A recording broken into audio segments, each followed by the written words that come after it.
اعوذ باللہ من الشیطان الرجیم بسم اللہ الرحمن الرحیم الحمد للہ رب العالمین والصلاة والسلام علی افضل الخلق محمد وآلہ الطیبین الطاہرین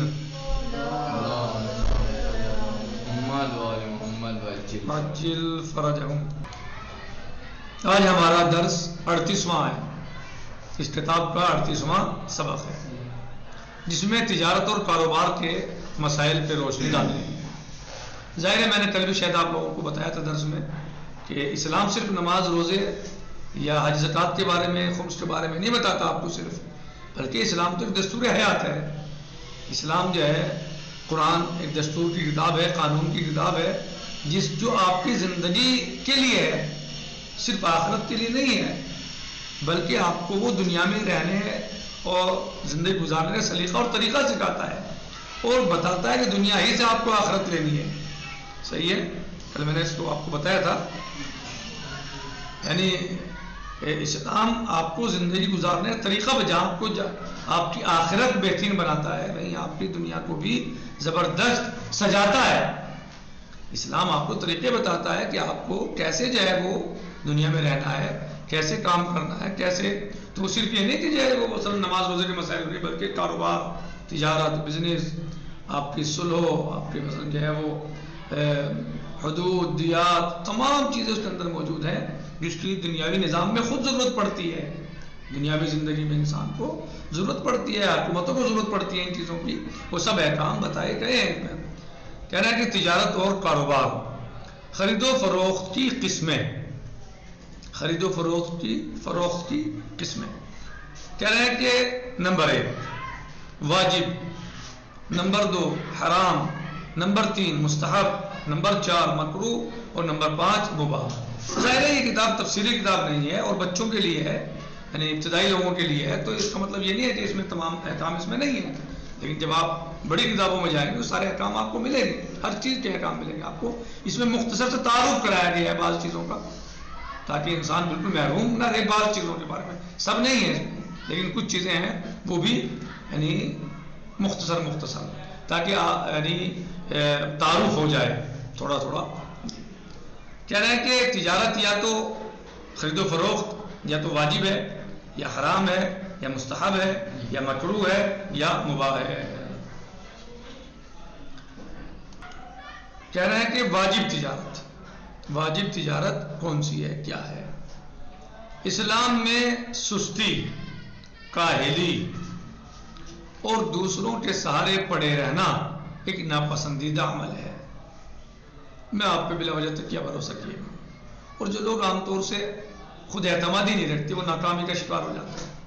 خود اعتمادی یعنی اپنے اوپر بھروسہ، اللہ پہ توکل، بس باقی اپنے آپ ہمیں کرنا ہے سب کچھ، یہ نہیں کہ فلاں کر دے گا، کوئی بڑا بھائی کر دیں گے یا پاپا کر دیں گے یا جو ہے رشتہ دار کر دیں گے، دوست احباب ہمارے کاموں کو انجام دیں گے، ہمیں آگے بڑھا دیں گے، وہ تو ہم ترقی کر جائیں گے۔ جو لوگ اس طریقے کے ذہن کے ہوتے ہیں بہت سارے لوگ اس طرح کے ذہن کے کہ ان میں خود اعتمادی نہیں ہوتی، اپنے اوپر بھروسہ کم رکھتے ہیں، دوسروں پہ زیادہ تکیہ کرتے ہیں، تو ایسے لوگ عام طور سے کامیاب نہیں ہو پاتے۔ دوسرا کیوں کرے گا بھائی؟ آپ اپنے لیے کر رہے، دوسرا آپ کے لیے کیوں کرے گا مثلا؟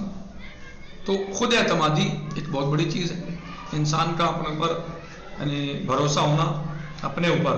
جی، کہالت اور سستی اسلام کو پسند نہیں ہے۔ اسلام آپ کو چاق و چوبند اور چست دیکھنا چاہتا ہے، یعنی اسلام آپ کو کاہل نہیں دیکھنا چاہتا، اسلام آپ کو سست نہیں دیکھنا چاہتا، اسلام آپ کو کیا دیکھنا چاہتا ہے؟ چست، چاق و چوبند آپ کو دیکھنا چاہتا ہے۔ کہہ رہے ہیں کہ بلکہ ہر انسان پر واجب ہے کہ اپنی زندگی بسر کرنے کے لیے کوئی ذریعہ معاش تلاش کرے۔ یعنی اسلام کیا کہہ رہا ہے؟ ہر انسان پر واجب ہے کہ وہ اپنی زندگی بسر کرنے کے لیے ذریعہ معاش تلاش کرے، کاروبار، کھیتی، جو کر سکتا ہے انسان تلاش کرے، یعنی پڑا ہوا ہے سست اور مانگنے کو اتر جائے وہ۔ اسلام کو یہ بات پسند نہیں ہے، فقیری اسلام نہیں دیکھنا چاہتا، وہ الگ بات ہے، کوئی مجبوری میں فقیر ہے تو اسلام اس کو برا نہیں کہتا، وہ الگ چیز ہے، لیکن کیا اسلام ہمیں فقیر بنانا چاہتا ہے؟ نہیں، اسلام ہمیں مالدار دیکھنا چاہتا ہے۔ کیا دیکھنا چاہتا ہے؟ مالدار دیکھنا چاہتا ہے۔ اگر سب فقیر ہوں گے تو خمس کون نکالے گا؟ زکوٰۃ کون دے گا؟ صدقہ کون نکالے گا؟ سب لینے والے ہو جائیں گے تو صحیح.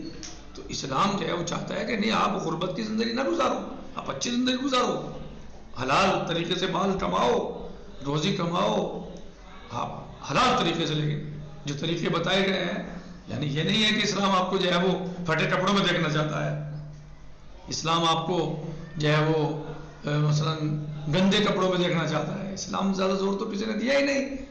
آپ صاف کپڑے پہنیے، سفید پہنیے، خوشبو لگائیے، نہائیے دھوئیے، غسل کیجیے. جمعے کو آپ جو ہے مثلا بال اچھے رکھیے، صاف ستھرے. آپ کا باہر جائیے تو مثلا صاف ستھرے ہو کے جائیے، شیشہ دیکھ کے جائیے. یعنی شاید اتنا کوئی مذہب زور دیتا ہو، اتنا کوئی مذہب زور دیتا ہو. کہہ رہے ہیں کہ بلکہ ہر انسان پر واجب ہے کہ اپنی زندگی بسر کرنے کے لیے کوئی ذریعہ معاش تلاش کرے، اور اگر اس کے اخراجات حاصل ہونے کا واحد راستہ تجارت ہے، کوئی اور اس کے پاس راستہ نہیں ہے، کھیتی نہیں ہے، نوکری نہیں ہے، کوئی دیگر چیزیں نہیں ہیں، تو ایسی صورت میں تجارت واجب ہے کہ تجارت کرے تاکہ اپنا اور اپنے بچوں کا، اہل و عیال کا خرچ اٹھا سکے، اسے پیسہ کما سکے، استعمال کر سکے. کہہ رہے ہیں کہ یہ ہے واجب تجارت. جب کوئی اور ذریعہ ہمارے پاس آمدنی کا ہے، پیسے کمانے کا نہ ہو تو کیا کرے؟ تجارت کرے. مستحب تجارت اپنے اہل و عیال کی زندگی بہتر بنانے یا دوسرے مومنین کو فائدہ پہنچانے کی غرض سے تجارت کرنا مستحب ہے. یعنی اپنے بچوں کی، بیوی کی، بھائی بہن، رشتے یا جو اپنے بھائی بہن جن کے اخراجات آپ کے اوپر واجب ہیں، ان کی زندگی، ماں باپ حتیٰ کہ ان کی زندگی اچھی بنانے کے لیے اچھا کھانا کھلانا، اچھے کپڑے پہنانا، اچھے طریقے سے سفر کرانا، ان کے لیے اگر آپ چاہتے ہیں تو تجارت کرنا مستحب ہے. تجارت کرنا کیا رکھا ہے اسلام نے؟ مستحب، یعنی ثواب ہے.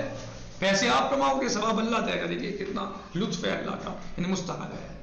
ٹھیک ہے، انشاءاللہ اب اسی پہ اکتفا کرتے ہیں کیونکہ وقت تمام ہو گیا، کیونکہ تھوڑا زیادہ ہو گیا. باقی انشاءاللہ کل آئے گا. الحمدللہ رب العالمین. السلام علیکم ورحمۃ اللہ تعالی وبرکاتہ. فی امان اللہ. خدا حافظ.